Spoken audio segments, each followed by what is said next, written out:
Makanya saya tinggal di Raja Pola dekat gitu. Kenapa saya masih ini? Karena saya orang tua itu kan kalau banyak pikiran asma itu yang menjadi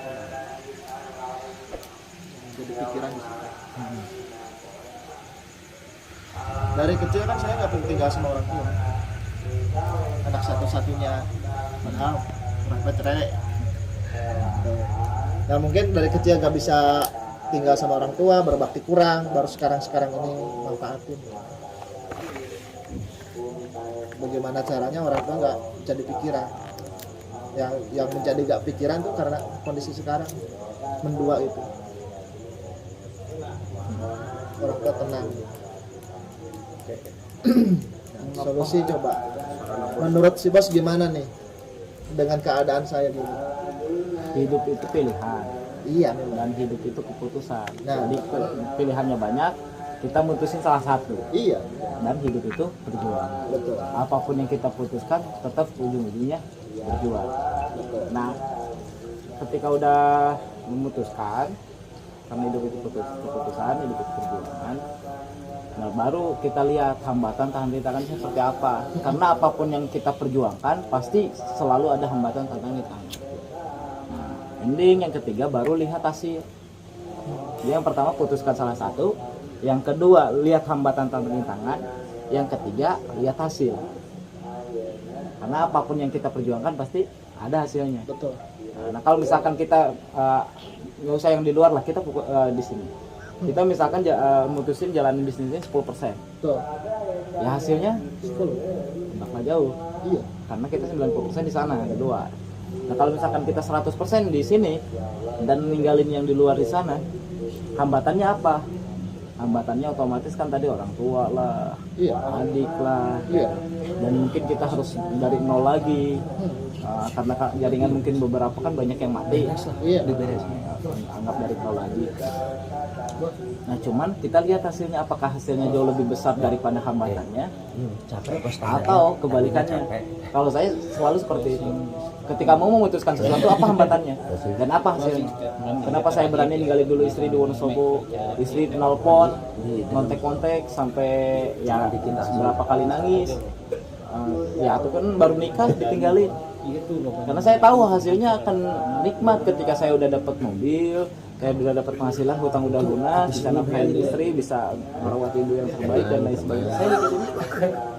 Gak masalah sekarang ibu dirawat dulu sama saudara, sama Uwa, sama adiknya mama, kemarin juga sama kakaknya mama. kan dia. Gak apa-apa sekarang istri ditinggalin dulu di Wonosobo, udah masih ada mertua, makan nggak susah. Walaupun sama mertua ditanyain udah dikasih apa sama Dani. Walaupun orang mertua juga tahu saya punya utang. Yang penting saya tugasnya beresin dulu ini semua. Kalau ini beres, insya Allah masalah di rumah beres.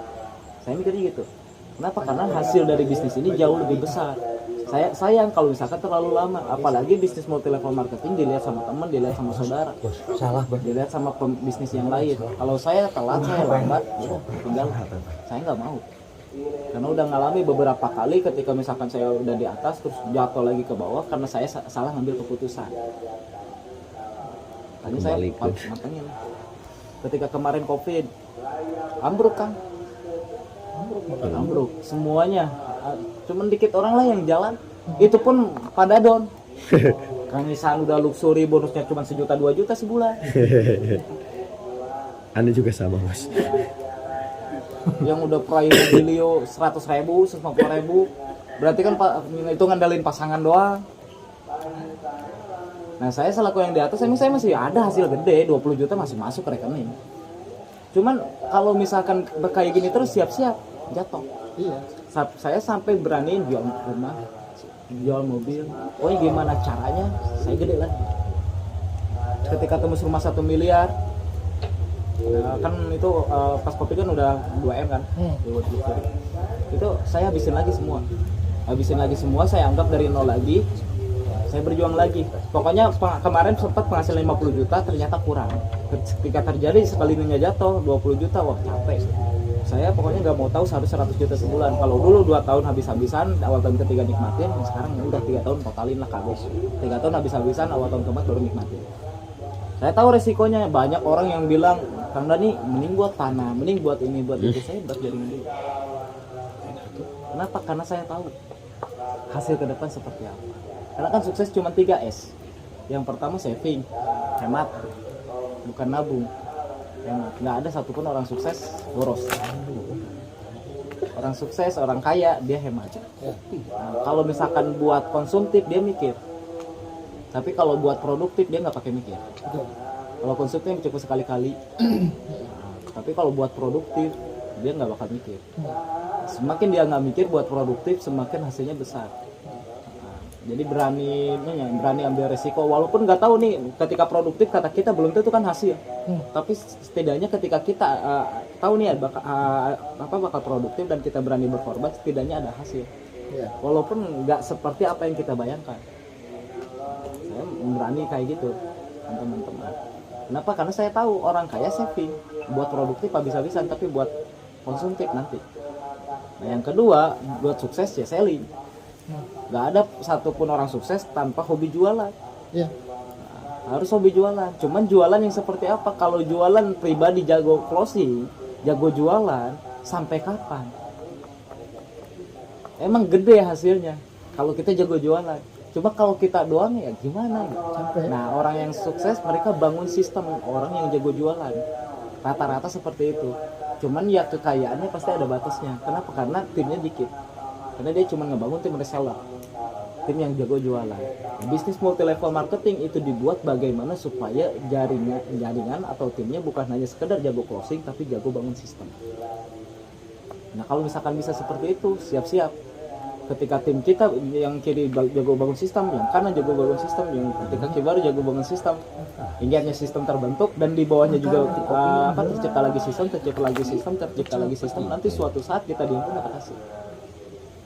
Itu yang saya pikirin.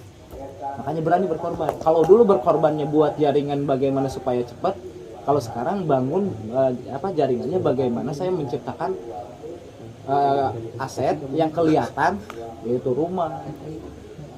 Nah, saya rencana membangun rumah lagi, kata saya 3M kecil. Apakah saya udah megang 1M belum? Nah, karena bonus kan terus ngalir, terus muter kalau bonus. Tapi saya ngomong aja dulu, pokoknya 3M kecil, nanti bangun lebih mewah lagi. Ini jadian base camp, karena saya paham. Nah yang terakhir baru safety, keamanan jangka panjang, kayak beli tanah, beli sawah, properti dan lain sebagainya. Nah ketika sistem udah terbentuk, banyak orang yang bilang safety buat keamanan beli tanah bos, bikin kontrakan bos, bikin ini bos. Iya, saya tahu itu buat masa depan, buat jangka panjang. Cuman percuma kalau saya beli tanah, besoknya dijual lagi. Saya percuma beli tanah sekarang bonus nggak naik, stuck segitu. Ketika ada masalah langsung anjlok, tina 200 juta, 100 juta capek. Mending gedein dulu bonus. Setidaknya penghasil 500 juta, kalau misalkan turun pun 300 juta kan enak, masih aman. Ketika beli tanah pun sekali gede langsung enak. Nah, baru mikirin safety. Hemat buat nahan, selling buat ngedorong biar cepet, safety buat jangka panjang. Itu orang kaya makin kaya.